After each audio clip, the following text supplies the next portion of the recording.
D'abord, François Xavier, Oui. comment vous appréhendez cette rencontre initiée, des rencontres qui ont commencé hier par l'extrême nord? Aujourd'hui, en principe, comme je dis, si on suit le calendrier qui circule, c'était autour du nord, parce que demain ce sera deux régions, c'est-à-dire l'Adamawa et l'Ouest. Ces rencontres, pour vous? Alors, ces gens-là, ça suscite en moi au moins 4 interrogations. Et j'espère que je vais avoir le temps de développer. La première interrogation, c'est qui convoque? Qui convoque ces gens-là? Apparemment, c'est le secrétaire général de la présidence de la République. En sa qualité de quoi? En sa qualité de quoi? Et on a là affaire à quelqu'un qui semble sur ce coup tenir les manettes du parti, parce que c'est une réunion, c'est d'abord une réunion de parti, c'est d'abord une affaire de parti. Donc c'est une affaire RDPC exclusivement. Bon, tel que je vois. Une minute, oui, je vais vous laisser. Oui. Docteur Ifoui, qui est, on va mettre ça entre guillemets, convoqué à la présidence de la République? Parlementaire RDPC, parlementaire de la majorité présidentielle, ministre RDPC ou bien ministre de la majorité présidentielle? Ou tous les ministres? Écoutez, je n'ai pas quelques secondes. Hein, je n'ai pas le sentiment, au vu du document qui a fuité, que c'est une réunion qui concernait exclusivement les membres du RDPC. Ok. Bon, très bien. Si ce n'est pas une réunion qui concerne les membres du RDPC, on est à la veille d'une échéance électorale cruciale, reconnue comme cruciale par tout le monde, tout le corps social et politique. Comment ça se fait qu'on ne retrouve pas au palais de l'unité toutes ces forces-là qui constituent le landerneau politique du Cameroun? Comment ça se fait qu'ils n'aient pas été conviés à ces rencontres-là? D'autant plus que ça aurait été une bonne occasion de se réunir pour mettre en place, pour baliser des conditions d'une élection apaisée. Comment ça se fait donc que les autres ne soient pas conviés au palais? Et puis, cette entourloupe ne me fait pas oublier que c'est une usurpation grossière des emblèmes de l'État. Il s'agit du RDPC qui domestique le palais de l'unité pour tenir une réunion de campagne. Et je crois qu'à l'orée de ces élections, c'est quelque chose qui en soi est déjà inacceptable. Moi, j'ai un problème avec la forme. Déjà, j'ai parlé de celui qui convoque. Celui qui convoque, c'est encore un problème. Parce que ce secrétaire général n'est même pas membre du comité central du RDPC. Peut-être que je me trompe, je ne suis pas très outillé en qualité. Comment est-ce que vous pensez d'où va-t-il tirer une légitimité pour réunir tout ce monde-là autour d'eux? Il est très probable qu'il y ait là des défections, qu'il y ait des gens au sein même du RDPC qui refusent d'aller à cette réunion. Il convoque en tant que ministre d'État SGPR. Oui, ministre d'État SGPR convoque des ministres, je veux dire, en sa qualité... Des parlementaires, oui. Oui, en sa qualité de quoi? Et pour faire quoi? Je l'ai dit tout à l'heure, il n'est pas en charge de l'organisation des élections au Cameroun, que je sache. Si vous voulez me dire que c'est dans il y a un organe qui organise les élections au Cameroun qui s'appelle l'ELECAM. Il y a même l'administration territoriale qui peut encore... Oui, le MINAT, à la limite. Mais lui, il convoque ces gens en sa qualité de quoi? C'est la première question. Et je voudrais dire qu'il est très fort probable que dans la fragmentation du pouvoir que l'on observe aujourd'hui, dans la logique d'antagonisation de la vie au sein même du pouvoir, il est très fort probable qu'on ait des grosses têtes qui refusent d'aller à ces différentes rencontres-là. Ça, c'est de... Maintenant, j'ai parlé tout à l'heure du climat apaisé. Moi, je crois que nous devons, à ce stade-ci, au lieu de s'enfermer dans des logiques partisanes et clivantes, d'abord s'assurer que nous partons aux élections dans des conditions, je l'ai dit tout à l'heure, apaisées. Il y a des cas... Moi, j'ai suivi, c'est une petite digression que je vais faire. J'ai suivi une émission à la CATV hier qui m'a quand même un peu interloqué. C'est-à-dire, la CATV a pris sur elle de présenter les candidats à l'élection présidentielle. Moi, je n'ai rien, je ne suis pas militant du MRC. On connaît déjà les candidats? Non. Ils ont dit, voilà ceux qui ont déclaré leur candidature. Ils ont listé des candidats. Moi, je n'ai pas entendu la candidature de Maurice Kamto. Je trouve ça très curieux. Moi, je n'ai pratiquement aucune acquaintance avec eux. Mais les autres, autant que lui, sont déclarés candidats. Ils ont dit qu'ils vont postuler pour être... Comment se fait-il qu'un média comme celui-là fasse une liste des gens qui se sont déjà déclarés et ne le cite pas. C'est très dangereux quand on veut aller à un scrutin apaisé. Donc maintenant, je parlais la troisième observation que je peux faire, c'est que ce secrétaire général de la présidence, on l'a vu à Douala, il y a quelques mois, en pré-campagne déjà. Et il avait fait à peu près le même exercice ici, dans les services du gouverneur. Moi, je dis une fois de plus, il s'agit d'une confiscation des emblèmes de l'État, de la République. Il s'agit même à un moment d'un déni de République, parce que la République ne saurait être accaparée par un parti politique, fût-il au pouvoir. Donc ça, c'est la troisième observation. La quatrième, moi, je crois qu'il y a un vent de panique. Il y a clairement un vent de panique au sein du RDPC. Ils comprennent qu'ils sont en train de perdre le Nord, s'ils l'ont déjà perdu. Ils utilisent des artifices, les uns les plus grossiers que les autres, comme de dire nous allons numériquement remplacer les pontes qui sont partis par d'autres qui vont venir dans le Grand Nord et qui pourront valablement nous représenter. Mais ils oublient qu'il y a un désaveu total de la part de ces populations-là, un désaveu qui a été exprimé à ce même ministre secrétaire général à la présidence de la République lors de l'une de ces récentes tournées. C'est-à-dire les populations lui ont dit frontalement qu'ils étaient en désaccord total. Et puis, cette démission, ce départ de M. Tiroma et de M. Bello viennent d'abord d'une aspiration de la base au sein des populations du Grand Nord. C'est pour ça que des mouvements comme le mouvement 10 millions de Nordistes porté par Guiba Gatama ont prospéré parce qu'il y a des aspirations légitimes des populations qui n'ont pas été atteintes par ces gens lorsqu'ils étaient au pouvoir. Ok. Voilà, on accueille d'abord Lionel Kungaba. Bonsoir Lionel, bienvenue. Voilà. Bonsoir Serge. Bonsoir mes compagnonnistes. Désolé pour le retard. Ok. Ça va, Yaoundé. On venait de Yaoundé, on suppose que avec les péages, tout ça, c'est pas facile. L'entrée à Yassa, c'est ça? C'est ça. Voilà, Pierre-Emmanuel Biam, vous, votre lecture par rapport à ce qui se passe depuis hier du côté du Palais de l'Unité, ces rencontres entre le ministre d'État SGPR et les membres, les parlementaires et les membres du gouvernement, la région. Serge Alain Autour, je commencerai tout d'abord par faire certaines précisions. Depuis 2019, cela veut dire que depuis pratiquement 6 ans,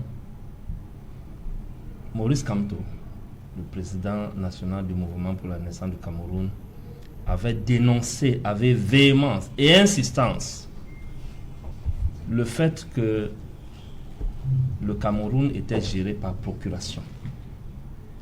Le Cameroun, notre pays, était géré par procuration. Il fait cette dénonciation depuis 2019. Que le chef de l'État, président Paul Biya, ne gère plus le Cameroun.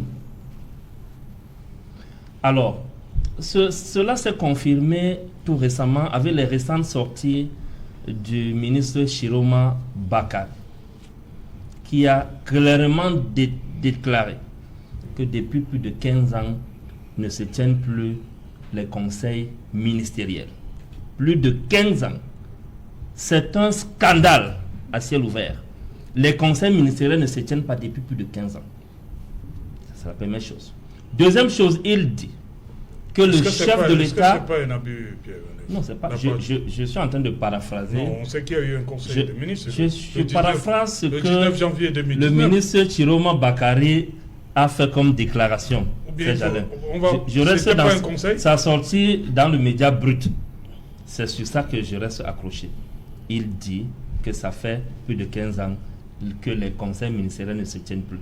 Okay? Il se plaint qu'il ne voit pas le chef de l'État, ce que Maurice Kamto a dénoncé depuis 2019, lui en tant que ministre. Et je suppose que c'est la même situation que la plupart des ministres, que ce soit les ministres d'État ou des ministres ordinaires, sont plongés dans cet état aujourd'hui. Pourquoi? Parce que quand on regarde les réactions, par exemple, couplées des annonces de candidature de Chiroma Bakari et le ministre d'État Bello Bouba Maïgari, ça montre quand même un climat de malaise. Il y a séisme au RDPC. Le camp du RDPC connaît un séisme de magnitude 9.6. C'est très grave de leur côté. Pourquoi je le dis? Ils ont 2 cadors, 2 partenaires très importants qui viennent de quitter la BAC, c'est-à-dire l'UNDP et le FSNC. Quand on prend les chiffres de l'ECAM sur les élections présidentielles de 2011, ces chiffres font état de ce que le président Paul Biya a gagné cette élection, d'après eux, parce qu'on sait qu'il y a beaucoup de bourrage, de fraude massive et tout ça. Mais les chiffres compilés qui ont quand même été communiqués de l'ECAM font état de 3 770 000 voix. Que Paul Biya a gagné les élections de 2011 avec 3 770 000 voix. Les mêmes chiffres compilés en 2018 font état de 2 550 000 voix. Cela veut dire quoi? Il y a quelque chose de très grave qui est visible. Entre les élections présidentielles de 2011 et celle de 2018, Paul Biya a perdu 1 220 000 voix. 1 220 000 voix.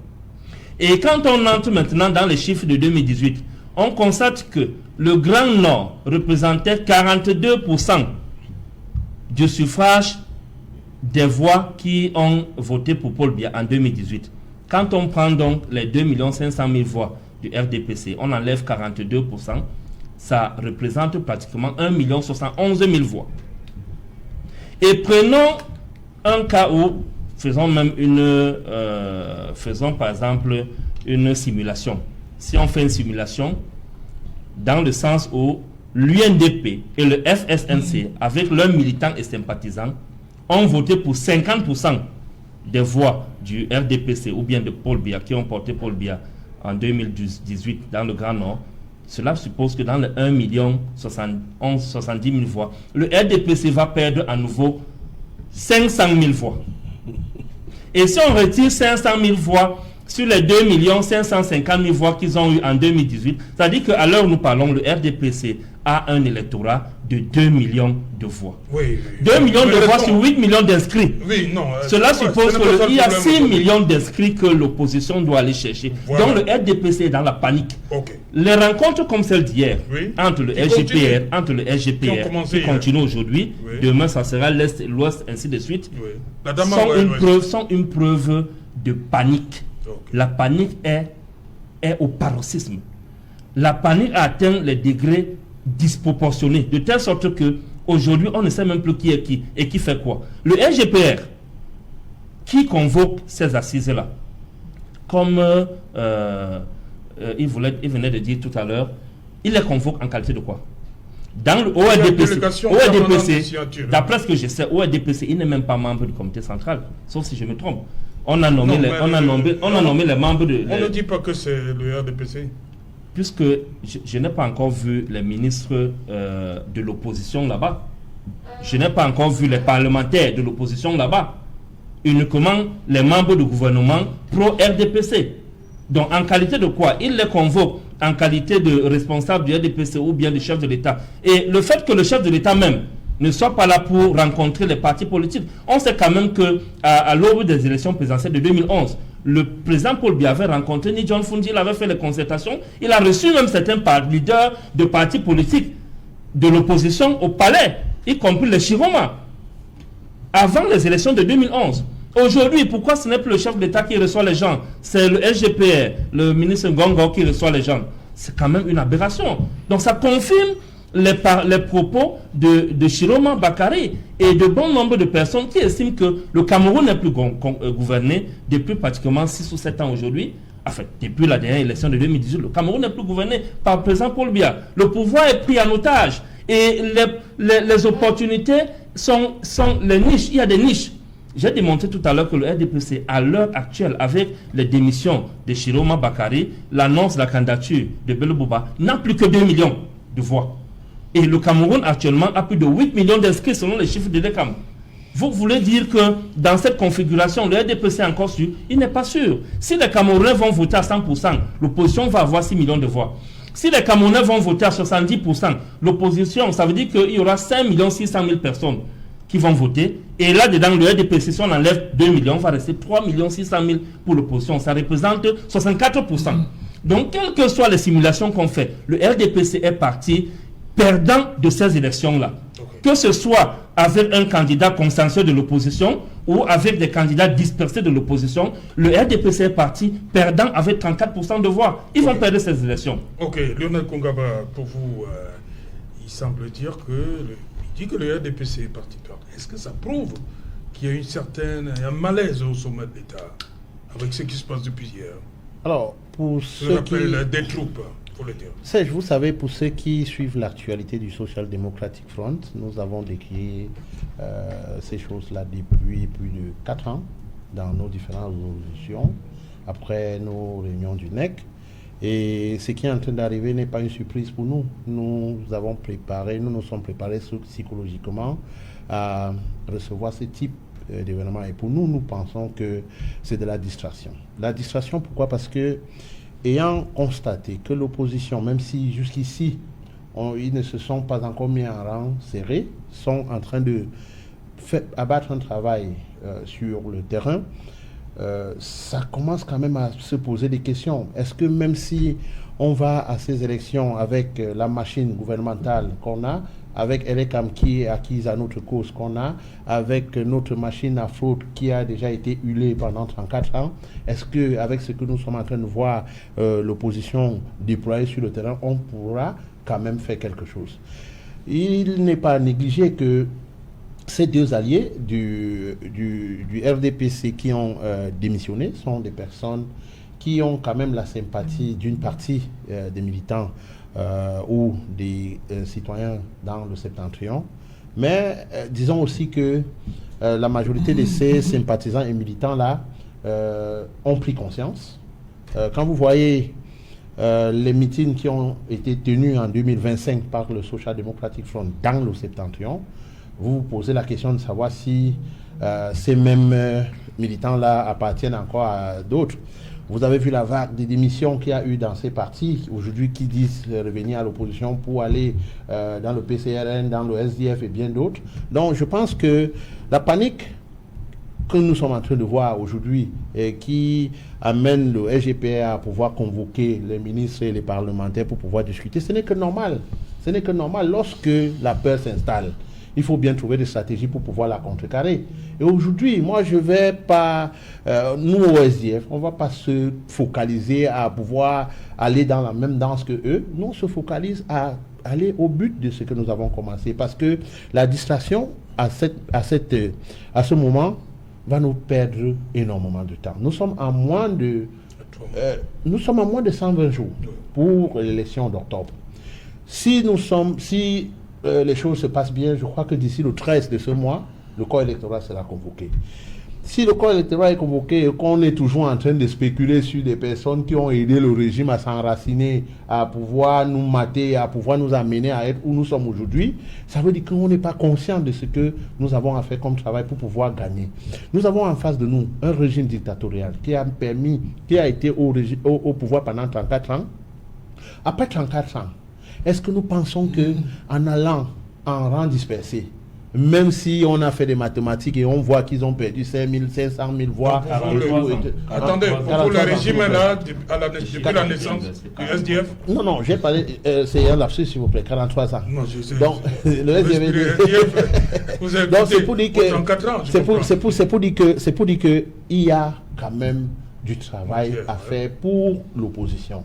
Lorsque vous avez déjà mis l'adversaire dans une situation de panique, il ne faut pas céder à la distraction qui sont en train de nous mettre là-dedans. Il faut plutôt se focaliser sur plus de stratégies pour pouvoir amener cette opposition aujourd'hui qui est en train de s'imposer. Et je vais vous dire, les troupes qui sont en train de nous dire qu'ils deviennent opposants aujourd'hui, faisons attention.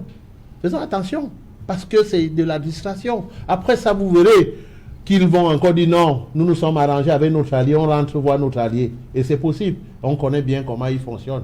Ce n'est pas la première fois quand même. Et on a, à un moment donné, on se pose la question de savoir, est-ce que le régime, comme le disait Emmanuel ici, est-ce que le régime est le parti RDPC? Parce que le SGPR, jusqu'ici, je ne l'ai jamais vu avec une carte où il n'est pas membre du comité central, où il n'est pas mandataire comme le secrétaire général Jean Kouété pour pouvoir convoquer les élus. Mais je me rends compte qu'un ministre, le ministre qui est en charge des relations avec les assemblées Wakata, qui était là, parce qu'ils étaient 3 à recevoir tous ces élus-là depuis hier, comme j'ai vu sur les photos qui sont partagées. Le ministre Wakata lui-même et le ministre chargé des missions Bagambois. quand vous regardez la posture même de ceux-là qui étaient dans ces salles, vous voyez des gens qui sont couchés. Vous voyez, vous avez 3 interlocuteurs en face des élus, en face des personnes qui sont en train de les parler, et ces personnes sont couchées, d'autres ont la main comme ça. Qu'est-ce que ça vous dit, Serge? Il y a 2 choses qu'on doit comprendre. Soit le message qui est passé par ces 3 personnes ne passe pas, soit vraiment ils sont dépassés par les événements. On a encore du temps. Je pense que pour le moment, on devait être focalisé sur le fait que nous avons moins de 10 jours pour que les gens puissent encore massivement s'inscrire sur les listes électorales. Mais on nous apporte, je vais démissionner. L'autre ministre vous dit, je ne démissionne pas, mon décret vient du président de la République. L'autre vous dit, je ne dépose pas ma démission sur le PM, c'est pas lui qui m'a nommé, je dépose ça sur le président de la République. L'autre dit, j'ai démissionné en 15 ans. Mais vous voyez des postes que ceux-là ont tenus. Quand j'ai lu, par exemple, le programme, et ce que Chiroma propose aux Camerounais, il parle d'emploi. J'ai dit, ça c'est le ministre de la formation et de l'emploi qui venait de démissionner, qui est en train de nous parler du manque d'emploi et du sous-emploi au Cameroun. J'ai dit, mais attendez, qu'est-ce qu'il a fait là pendant qu'il était là? Non, mais là, c'est une autre posture. Là. Est-ce que c'est en tant qu'opposant ou en revenant... Non, là, il parle en tant que futur président de la République. Ben, est-ce que c'est en revenant comme futur président? Si on vous a mis comme ministre et que vous n'avez pas pu le faire, moi, je crois vraiment que les forces de l'opposition qui sont connues doivent se mettre ensemble pour pouvoir continuer dans ce qu'ils ont commencé. Et si cette panique est visible aujourd'hui et que les réunions se font, parce que celle que vous avez vue, qu'on a annoncé et qu'on est en train de voir sur les photos, ce n'est que ce qui a découlé des réunions nocturnes qu'il y a eu depuis que l'opposition est en train de faire des choses. Vous avez vu le meeting qui a eu lieu à Paris, vous connaissez ce que ça a fait et ce que ça a donné. Vous voyez comment le SDF s'est déployé sur le terrain pour la célébration de ses 35 ans. La mobilisation qui a été faite dans tous les 10 régions, vous comprenez quand même que il y a des questions. On a eu à faire face à un meeting qui a été refusé. Le sous-préfet nous a donné l'accord et le maire qui devait nous donner l'espace a dit, mais non, j'ai vu votre démonstration lors du 20 mai, je ne peux pas vous donner cet espace, vous voulez me l'asphyxier, c'est pas normal. Ok. Docteur Patrick Rifoué, ces images-là, si c'est on prépare la présidentielle, c'est attendu quand même à voir le secrétaire général du comité central du RDPC sur les photos, peut-être son adjoint et peut-être le directeur de l'ECAM. Comment comprendre? Si on prépare l'élection, si le RDPC prépare l'élection sans son secrétaire général, comment comprendre? Serge Alain, le secrétaire général de la présidence de la République, c'est l'assistant du président de la République. C'est simplement un super assistant. Et quand vous lisez le décret qui organise la présidence de la République, ce décret, une des mentions de ce décret précise que le secrétaire général de la présidence de la République instruit et suit les dossiers qui lui sont confiés par le président de la République, sans aucune autre précision. À partir de là, il faut comprendre premièrement que le secrétaire général de la présidence de la République ne peut pas prendre d'initiative sans que son patron ne l'ait formellement notifié. Donc, les concertations qui sont faites sont des concertations qui sont instruites par le président de la République. Le secrétaire général n'a pris aucune initiative personnelle. Et docteur, dans le décret par rapport à la délégation permanente de signature, il est dit dans un paragraphe qu'il discriminera. Oui, l'intéressé discriminera. Oui, mais donc, il peut prendre des initiatives. Non, ça c'est pour les affaires courantes. Mais ça ne vous empêche pas, quand vous recevez une instruction, vous l'exécutez. Sauf qu'il y a des instructions qui sont permanentes. C'est-à-dire que le chef de l'État, quand il vous reçoit et que vous discutez, il vous dit, sur tel sujet, voilà les orientations. Vous ne remonterez pas vers lui pour reprendre ces orientations, puisqu'il est supposé vous les avoir données. Maintenant, de manière ponctuelle, il peut vous instruire. Et je dis, dans un cadre comme celui-ci, le secrétaire général ne peut pas prendre une initiative. Il y a une instruction et il suit simplement cette instruction qui lui a été donnée de recevoir des membres. Donc, ce n'est pas la question de qui le fait, c'est une question qui ne se pose pas. C'est le président de la République qui a instruit et le secrétaire général qui exécute. Ça, c'est la première chose. La deuxième chose, j'ai entendu mon ami François regretter que toutes les forces politiques ne soient pas associées. Mais écoutez, nous sommes dans un landerneau politique au sein duquel vous avez près de 330 formations politiques qui sont légalement reconnues. Est-ce que les 330... Docteur Rifoué, restons donc, comme on a fait pour le 20 mai, représentés au Parlement. Voilà. Il va nous dire tout à l'heure s'ils ont reçu le carton, le SDF. Oui, mais donc, déjà, vous réglez le regret de François, parce que à partir du moment où on dit les formations représentées, vous comprenez bien qu'il y a un certain nombre de formations qui ne peuvent pas être... Non, parce que vous avez voulu nous amener dans les 366 partis politiques. Je voulais simplement... Je voulais... Restons comme pour le 20 mai, les partis représentés au Parlement. Voilà, je voulais simplement que François comprenne que ça ne peut pas être une journée portes ouvertes pour les formations politiques. C'était restreint à dessein. Et là, c'était restreint à des formations représentées au sein du Parlement. Parce que toutes les formations représentées ne le sont pas au sein du Parlement. Le nombre au sein du Parlement est un nombre restreint. Maintenant, la question que vous posez est une question pertinente, celle de savoir si toutes les formations politiques ont été conviées. Maintenant, elles peuvent l'être et elles ne défèrent même pas à cette invitation parce que c'est une invitation, ce n'est même pas une convocation. Vous n'êtes pas obligé d'y être. Donc, attendons que... le ministre d'État, attendons... le GPA, vous n'êtes pas obligé d'y être. Non, mais vous n'êtes pas obligé, vous êtes libre d'y aller. Vous êtes libre d'y aller ou pas. Si vous considérez qu'il y a... Alors que vous dites que c'est une instruction du président de la République. Oui, je suis d'accord, mais si vous êtes le SDF et que vous estimez que la concertation ne va pas porter à avancer, pour vous, vous pouvez choisir de ne pas y aller. Mais ça, il appartient aux formations qui, éventuellement, ils sont invités de choisir d'y aller ou pas. On a eu la situation lors du grand dialogue national. Certaines formations politiques y sont allées, d'autres ont choisi de ne pas y aller. Donc, il n'y a pas une obligation, à y aller. L'autre chose qu'il faut dire, c'est que quand on a une concertation comme celle-là, j'entends parler de vent de panique, ainsi de suite. Bon, écoutez, moi, j'ai pris le temps de... Pour vous, ça n'a pas un rapport avec les départs de cette semaine, la semaine dernière? Non, je n'en ai pas le sentiment. Mais écoutez, on peut faire toutes sortes d'hypothèses là-dessus. Mais je voudrais simplement rassurer les camarades qui sont sur ce plateau. Le vent de panique, moi, je le vois plutôt au sein de l'opposition. Parce que Serge Alain, vous savez, depuis que Bello Bouba a décidé de se porter candidat à l'élection présidentielle, les projecteurs sont sur lui. Et je vois qu'il y en a que ça gêne.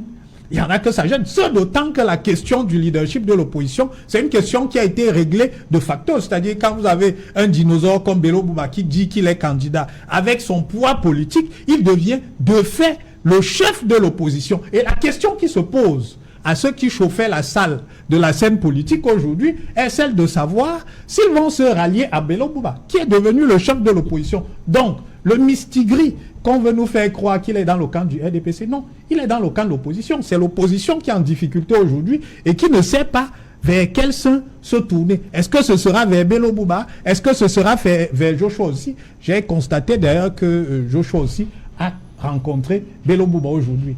Mais je me souviens que dans les années 90, il y avait des concertations, mais que ça s'est terminé en rang dispersé, c'est-à-dire Ni John est allé de son côté, Bello Bouba de son côté. Donc, je ne suis pas très optimiste pour nos amis de l'opposition quant au point de savoir s'il va y avoir une alliance potentielle. Dernière chose, je voudrais rappeler à mon ami Pierre-Emmanuel que vous avez raison de dire que Paul Biya a fait à peu près 1 200 000 voix dans le septentrion.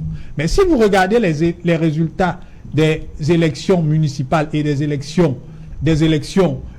législatives, vous vous rendez bien compte que sur les 91 communes que comptent ces 3 régions, l'UNDP en a remporté 17, le FSNC 3. Toutes les autres communes ont été remportées par le RDPC. Ce qui signifie que le RDPC a un ancrage certain. Okay. Nous regrettons effectivement que des alliés soient partis, mais ça ne signifie pas que nous sommes devenus faibles au point où on ne ferait que 50%, comme vous l'avez prétendu, parce que nous avons fait de très bons scores, mais ces scores reposent d'abord sur le travail des militants du RDPC qui sont sur le terrain et qui continuent à travailler le terrain, nonobstant le départ que nous regrettons, bien évidemment, de l'UNDP et puis du FSNC. Ce que je veux dire rapidement, ceci concerne l'opposition, ça ne concerne pas le RDPC. J'appelle tous les responsables de l'opinion, de l'opposition autant pour moi, que ce soit les leaders de l'opposition ou les militants sympathisants de l'opposition, à changer de posture. Vous voyez, tout le temps, le RDPC nous nargue, que nous ne nous entendons pas et tout. Et je vais rassurer même mon camarade du SDF qui est à côté de moi, de ne pas le faire sur ce plateau. Okay? Il ne faut pas qu'on donne le sentiment à ces gens que nous sommes en rang disposé. J'ai fait une analyse scientifique ici qui prouve que le RDPC, que nous allions en rang dispersé, nous l'opposition à cette élection présidentielle, ou avec un candidat consensuel, le RDPC n'aura pas plus de 36% de voix, le candidat du RDPC. Ça veut dire que même si on va à cette élection avec des candidats de l'opposition dispersés, un candidat de l'opposition sortira premier, ça sera Maurice Kamto, et puis un candidat de l'opposition sortira deuxième, et le classement que Paul Biya pourrait occuper, c'est au moins troisième, avec 36%. J'ai démontré cela ici. Donc, l'opposition n'est pas divisée, tant qu'ils le disent. Nous faisons des travaux de concertation depuis des années aujourd'hui. Par exemple, dans le cadre de l'obtention du code électoral consensuel, nous avons travaillé, le MRC a travaillé avec plusieurs partis politiques de l'opposition, y compris le SDF qui était dans cette plateforme. Qui est dans cette plateforme, puisque les travaux continuent. Aujourd'hui, il y a le groupe de Douala qui est là, qui a été mis en place par le président Sambaka et le président Anissa Ekane. Le MRC fait partie de cette plateforme-là. Il y a l'APC qui est là. Le MRC fait partie de cette plateforme. Donc, nous continuons les concertations. Le leader du MRC, Maurice Kamto, a été invité à la convention de l'UNDP, où il a prononcé un discours sur la politique générale. Il a également invité le leader de l'UNDP, Bello Bouba Magari, à la convention du MRC début décembre 2023. Et nous continuons les concertations. Et Bello Bouba lui-même a déclaré qu'il est ouvert pour une candidature consensuelle. Le MRC aussi a déclaré qu'elle est ouverte pour une candidature consensuelle. La plupart des partis politiques de l'opposition, il n'est plus question aujourd'hui de regarder qui va faire quoi dans l'opposition. Ce qu'il faut garder à l'esprit, c'est que le RDPC est en mauvaise posture et l'opposition doit par tous les moyens remporter, et nous avons les possibilités de remporter cette élection. Voilà, François-Xavier, voilà, il dit comme ça que c'est pas de la panique, hein. Ouais, ce qui se passe, c'est réunion. Oui, je vais revenir sur ce qu'il a dit, mais très rapidement, pour un peu aller dans le sens de Pierre-Emmanuel. Moi, je crois que le SDF doit se garder de ce genre de langage-là qui risque de fragiliser encore plus l'opposition. Vous ne pouvez pas aujourd'hui avoir deux poids lourds que sont Tiroma et M. Bello qui se mettent dans l'opposition de manière résolue, parce que c'est ce qu'ils ont dit, et vous voulez les narguer, vous voulez les prendre de haut. Non, moi je dis, je l'ai dit ce matin en radio, la politique n'est pas une arène pour anges, c'est pas un endroit où on va trouver, c'est pas de l'angélisme qu'on fait là-bas, c'est de la stratégie. Vous-même, le SDF, dans votre parcours, il y a beaucoup de choses à redire. Donc vous n'êtes pas bien placé aujourd'hui pour juger. Ce qui compte aujourd'hui, c'est de fédérer des énergies du changement pour faire partie de ce pouvoir. Okay. Est-ce que je peux continuer?